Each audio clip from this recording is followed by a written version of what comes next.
जी अस्सलाम वालेकुम, जय भीम, जय संविधान जी। और आप हैं मेरे फेसबुक लाइव पर। या रब ज़माना हमको मिटाता है किस लिए, या रब ज़माना हमको मिटाता है किस लिए, लौहे जहाँ पे हरफ़े मुकर्रर नहीं हैं हम। लौहे जहाँ पे हरफ़े मुकर्रर नहीं हैं हम का मतलब ये है कि हम वो लफ्ज़ नहीं हैं जिसको तख्ती पर लिखा जाए और बार बार मिटा दिया जाए। हम भी इंसान हैं, इसका कहने का मतलब ये है। जिस तरह आप देख रहे हैं किस तरह के हालात चल रहे हैं, आज भी आप देखिए कि कानपुर फिर एक बार सुर्खियों में आ गया है। कानपुर में अगर आप देखें, एक संजीत यादव करके एक इलेक्ट्रिशियन लैब टेक्नीशियन था, जिसको 1 महीने पहले किडनैप कर लिया गया था। और 1 महीने पहले किडनैप करने के बाद कुछ दिन बाद उससे फिरौती मांगी गई थी उसकी फैमिली से, जो 30 लाख थी। फैमिली गरीब थी, उसके बावजूद भी क्योंकि उनको अपने बंदे को बचाना था, उन्होंने अपना मकान बेचा, अपनी जायदाद बेची और 30 लाख रुपए अरेंज कर लिए। और इसी बीच वो पुलिस से भी बिल्कुल उसमें रहे, कांटेक्ट में रहे। और पुलिस वालों ने कहा हाँ हाँ हमारे सामने जाकर तुम फिरौती देना, हम भी देखेंगे, हम भी देखेंगे, हम पकड़ लेंगे फिर उनको। इतिहास रहा है, इवन फिल्मों वालों ने कभी नहीं कहा कि फिरौती में हम पैसा दें। पुलिस वाले फर्जीवाड़ा करवा देते हैं कि आप सूटकेस लेके चले जाओ, ऊपर कागज लगा लो, नीचे कागज लगा के एक एक नोट लगा दो। लेकिन यहाँ पुलिस वालों ने कहा नहीं भाई, पूरे 30 लाख गिनती के होने चाहिए, 30 ही लाख होने चाहिए और हमारे सामने देना। तो पैसे लेके वो बेचारे घर वाले पहुंचते हैं फिरौती लेने के लिए, तो गुंडे क्रिमिनल आते हैं, फैमिली 30 लाख रुपए उनको दे देती है। और ये यूपी पुलिस, बल्कि नहीं, आप इसको यूपी पुलिस मत कहिए, ये कहिए ये जितने भी वर्दी वाले गुंडे हैं, ये आराम से उनको टाटा बाय बाय करते हैं, कहते हैं मेरा हिस्सा शाम को पहुंचा देना, आंखों आंखों में इशारा करते, यही इशारा करते होंगे। कमाल की बात देखिए, पुलिस वालों की मौजूदगी में गुंडे आते हैं, 30 लाख रुपए वसूल करते हैं और आराम से घर चले जाते हैं। बात यही खत्म नहीं होती, उसके बाद भी वो उस लड़के का कत्ल कर देते हैं। संजीत यादव को बेदर्दी से कत्ल कर दिया जाता है और उसको, उसकी जो डेड बॉडी है वो पानी में डाल दी जाती है। और यूपी गवर्नमेंट फौरन एक्शन में आके क्या कहती है, हमने वो 4 पुलिस वाले जो है वो हटा दिए। क्यों हटा दिए आपने? आप उन्हें फांसी पे चढ़ाओ, उसका बेटा गया है, संजीत दिए तुमने तुमने तो उसको, पुलिस वालों को हटा दिया, तुम दूसरी जगह उनको लगा दोगे। तो ये सारा का सारा देखिए कि कानपुर कितना इतिहास बन गया है। काले अक्षरों में इसका नाम लिखा जाएगा, इस कांडपुर का। चाहे वो डॉक्टर लाल चंदानी, जिसने साफ कहा था कि मुसलमान आतंकवादी होते हैं, मुसलमानों के मैं जहर के इंजेक्शन देके मारती हूं और तुम भी मारो, कोई एक्शन लिया नहीं लिया। क्यों? क्योंकि वो योगी की सहेली थी।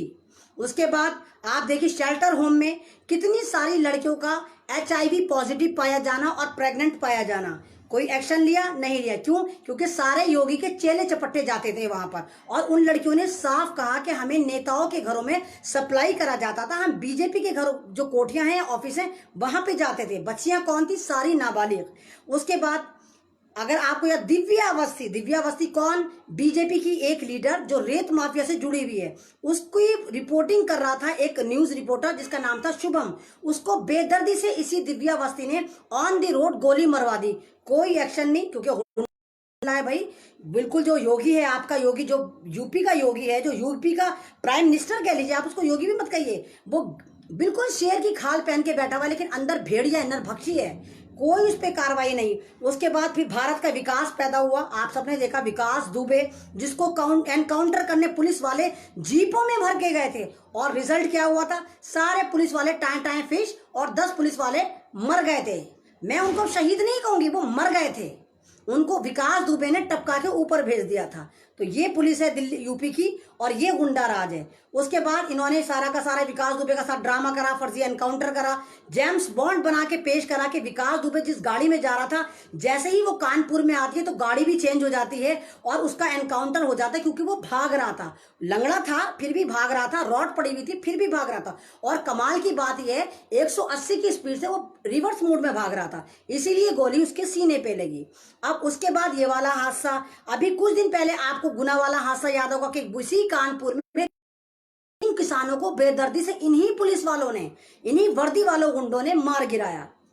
तो जब आपका आपकी हरकतें ऐसी होंगी तो फिर आप ऐसे ही मानेंगे। आप पब्लिक का साथ नहीं देते, आप वर्दी में पूरे गुंडे बन चुके हैं, पूरे आतंकवादी बन चुके हैं। जिस संविधान की आप कसम खाकर आते हैं कि हम भारतीयों की रक्षा करेंगे, हम भारत की रक्षा करेंगे, आप उसी की खिल्ली उड़ा देते हैं और आप उसी को फाड़ फाड़ के फेंकते हैं। आप क्या करते हैं, आम पब्लिक को आप परेशान करते हैं। सारा का सारा सबूत लॉकडाउन में आपने देखा इन पुलिस वालों ने क्या करा था। एक एक पुलिस वाले ने 200-200 मजदूरों को ऐसे मार रखा था मानो ये आतंकवादी हो। मास्क न लगाने पे जान से मार दिया। और ये सारे जितने क्रिमिनल हैं ये आराम से भागे फिर रहे हैं। क्यों? क्योंकि इनको सपोर्ट है। किसकी सपोर्ट है? थोक ठोक तंत्र के राज्य में लोकतंत्र नाम दिया है और यूपी में कोई लोकतंत्र नहीं है। अव्वल बात तो पूरे भारत में नहीं है, लेकिन यूपी में बिल्कुल भी नहीं है। वहां पर जो भी लोकतंत्र की बात करता है वहां पर आपको ठोक दिया जाता है। आप जो भी आवाज उठाते हैं आपकी आवाज को खत्म कर दिया जाता है। और जो भी मुझे सुनना है, मैं आप सबसे कहूंगी कि मेरी पोस्ट के नीचे बहुत सारे दल्ले पिल्ले आते हैं, सुअर की नाजायज औलाद आते हैं। तो प्लीज आप उनको ब्लॉक कर दिया कीजिए और उनको अपनी तरीके से जवाब दिया कीजिए। एक दल्ला मुझे एसएमएस करके कहता है कि एमन रिजवी हमारी नजर मस्जिदों पे भी है, सब जगह मुसलमानों पे भी है, तू खैर मना तेरे पे भी है हमारी नजर। और सुअर की नाजायज औलाद मैंने क्यों कह रही हूं कि सुअर एक ऐसा जानवर है, आप उसको कितना ही अच्छा खाना दे दीजिए वो अच्छा खाना नहीं खाएगा, वो जाके गंदगी में ही मुंह मारता है, वो गंदगी ही खाता है। तो ये जितने भी आईटी सेल वाले हैं, जितने भी आरएसएस वाले हैं, ये सारे सुअर की नाजायज औलादे हैं। इन्हें कुत्ता भी नहीं कह सकते, क्योंकि कुत्ता अगर काट ले तो हम उसके नहीं काटते। ये वो कुत्ते हैं जो आवारा कुत्ते हैं, जिनको काटने पे हम उन्हें नहीं काट सकते। हाँ, हमारे इंजेक्शन लगेंगे। पहले तो 14 लगते थे, लेकिन अगर कोई आरएसएस को कुत्ता आपके काट लेता है तो आप यकीन जानिए 28 इंजेक्शन भी आपको कम पड़ेंगे। तो इस तरह का इन्होंने आतंक मचा रखा है। अभी आपने डॉक्टर कफील का देखा, किस तरह पूरा का पूरा आईटी सेल लग गया और पूरा मीडिया को इन्होंने हैक करके ये दिखाया। डॉक्टर कफील आजाद हो गए, रिलीज हो गए, पता नहीं कहां कहां से इन्होंने फर्जी ऑडियो चला दी, वीडियो चला दी। सारा का सारा षड्यंत्र इन्होंने रचा था, क्योंकि इनको पता है हमारा जो मीडिया है वो चिंपांजी मीडिया तो इनके कंट्रोल में रहता है, वहां तो ये खुद ही दिखा देंगे। लेकिन फेसबुक, ये जो जितना सोशल मीडिया, ये इनके कंट्रोल में नहीं है। तो यहाँ पर आईटी सेल आकर आपको बेवकूफ बनाता है और झूठी सच्ची इंफॉर्मेशन जो है वो सर्कुलेट करता है। क्योंकि हम भी कोई तस्दीक नहीं करते, हमें कोई भी पोस्ट मिलती है तो हम सोचते हैं अल्लाह इतनी अच्छी पोस्ट, हम उसको आगे शेयर कर देते हैं। तो बिल्कुल सेम टू सेम यही स्टोरी करी गई डॉक्टर कफील की, जो थी टोटल फर्जी वाड़ा करा गया। इन्होंने फर्जी फेक न्यूज चलाई और लोगों ने बड़ी खुशी में, क्योंकि सबको भी उम्मीद थी कि डॉक्टर कफील रिलीज हो जाएंगे, तो सबने उस एक्साइटमेंट में दबा के उसको फॉरवर्ड करा, शेयर करा कि डॉक्टर कफील रिलीज हो गए। ये गवर्नमेंट का फर्जी बाड़ा था। इनको लग रहा था कि हम सब बेवकूफ हैं, बस सोशल मीडिया पे डॉक्टर कफील आजाद हो गए तो हमें यकीन आ जाएगा डॉक्टर कफील आजाद हो गए और हम शांतिपूर्वक बैठ जाएंगे। लेकिन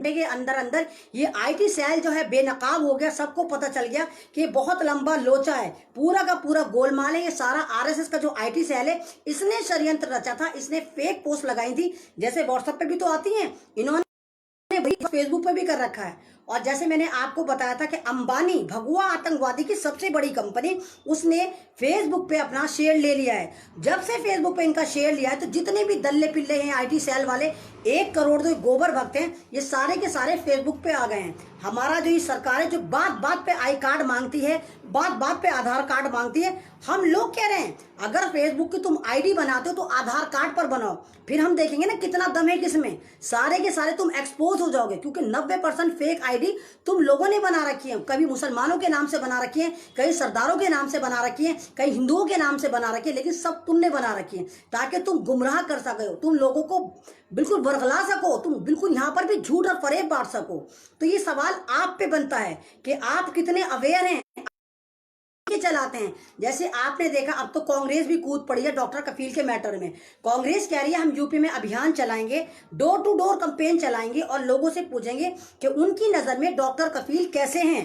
क्योंकि अभी तक तो पब्लिक प्लेटफॉर्म पे सारा चल रहा है कि लोग पोस्ट बनाते हैं, सोशल एक्टिविस्ट आते हैं, बोलते हैं और चले जाते हैं। तो अब कांग्रेस जो है वो डोर टू डोर कैंपेन चलाने जा रही है यूपी में, कि ताकि ग्राउंड पे जाके वो देखे कि डॉक्टर कफील के फेवर में कितने लोग हैं। और ये एक बहुत अच्छी शुरुआत है जिसका हम सब बहुत दिल से स्वागत करते हैं कि बहुत अच्छी पहल है। कम से कम ये अपोजिशन जागी तो, कम से कम ये अपोजिशन डॉक्टर कफील के लिए उठी तो, कोई तो अपोजिशन में उठा और डॉक्टर कफील की आवाज बना।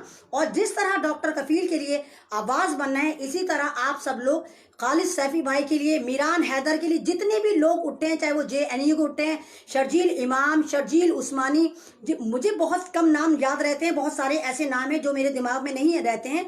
JNU के बहुत सारे स्टूडेंट उठे हैं, AMU के बहुत सारे स्टूडेंट उठे हैं, जामिया के उठे हैं। तो आप सबके लिए बिल्कुल इसी तरह तहरीक चलाइए, सबकी आवाज इसी तरह बनिए, क्योंकि वो सारे के सारे बेगुनाह थे, निर्दोष थे और वो संविधान बचाने निकले थे। वो हमारे और आपके संविधान बचाने निकले थे और वो हमें बचाने निकले थे। तो वो हमारी वजह से जेलों में हैं। तो आपका सबका फर्ज है कि आप उनकी भी आवाज बने, उनके लिए भी पोस्ट डालें, आप ढूंढ ढूंढ के निकालें कौन कौन उठा है और रोजाना हफ्ते में एक आध बार सर्कुलेट करिए कि हाँ हाँ ये भी उठे हैं। क्योंकि बहुत सारे लोगों को यही नहीं पता कि कितना रायता ये फैला चुके हैं और कितने हजारों लोग सोशल एक्टिविस्ट ये उठा उठाकर जेलों में भर चुके हैं। और किस नाम में भरा है कि ये संविधान की खिलाफ वर्जी कर रहे थे। यानी जो लोग संविधान की बात कर रहे हैं, जो कह रहे हैं हम संविधान बचाने निकले हैं, जो ये कह रहे हैं कि NRC बिल्कुल गलत है, जो कह रहे हैं भीमराव अंबेडकर को मानते हैं, जो कह रहे हैं हम गांधी को मानते हैं, ये लोग कह रहे हैं नहीं तुम आतंकवादी हो क्योंकि तुम हमारे संविधान को नहीं मानते। और मैं आपसे पहले ही कह रही हूँ कि IT सेल RSS का संविधान बन चुका है जो 30 पेज का है। उनके यहाँ यह है कि जो भी भारत के संविधान की बात करेगा उसको ठोक दिया जाएगा, क्योंकि भीमराव अंबेडकर को तो वैसे भी गाली देते हैं, भीमटे भीमटे कहते हैं वाले हैं। यानी इनका संविधान गॉडसे वाला है। और गॉडसे कौन था? भारत का पहला आतंकवादी। तो यानी जो भी आतंकवाद मचाएगा भारत में वो इनका जीजा साला, और जो इंसानियत की बात करेगा, इंसानों को बचाएगा, उसके ये दुश्मन है। तो मैं आपसे शुरू दिल से कहते चली आ रही हूं कि आप प्लीज सब यूनाइटेड हो जाइए, क्योंकि एक चींटी भी एक हाथी की मौत की वजह बन जाती है। तो आप ये मत सोचिए कि आप कमजोर हैं, आपकी आवाज 2 लोग भी सुनेंगे, दो करके बहुत सारा सर्कुलेट होगा और इंशाल्लाह बहुत जल्दी हमारी सुनवाई होगी। और सच जो होता है वो बहुत तेजी सुना जाता है। तो आप सब यूनाइटेड हो जाइए। जितने मुझे लोग सुन रहे हैं, देख रहे हैं, मैं सबसे कहूंगी कि जितने बहुजन समाज है, सरदार समाज है, मुसलमान समाज है, ईसाई समाज है, जितने भी समाज है, प्लीज आप यूनाइटेड हो जाइए और उखाड़ फेंकिए इस आतंकवादी हुकूमत को। बिहार में इन्हें मजा चखाइए, यूपी में इनको मजा चखाइए, और आने वाले इलेक्शन जो बंगाल में, वहां भी इनको मजा चखाइए, क्योंकि इनको इन्हीं की लैंग्वेज समझ में आती है। अगर इनको डंडे की लैंग्वेज समझ में आती है तो आप इन्हें देखिए, अगर कोई मर रहा है तो आप उसकी सेल्फी खींच रहे हैं कि हाय हाय पुलिस वाले मार रहे हैं, हाय हाय जय श्री राम का नारा लगा के दल्ले पिल्ले मार रहे हैं। आप भी कूद पड़िए, उसको उसकी औकात दिखाइए और उसकी मॉब लिंचिंग करिए। ये अब आपका फर्ज है कि इस इंसानियत को आप बचाते हैं या नहीं बचाते हैं। तो शुक्रिया, अल्लाह हाफिज। मेरी पोस्ट अगर आपको अच्छी लगती है तो उसको शेयर करिए, लाइक कीजिए। अल्लाह हाफिज।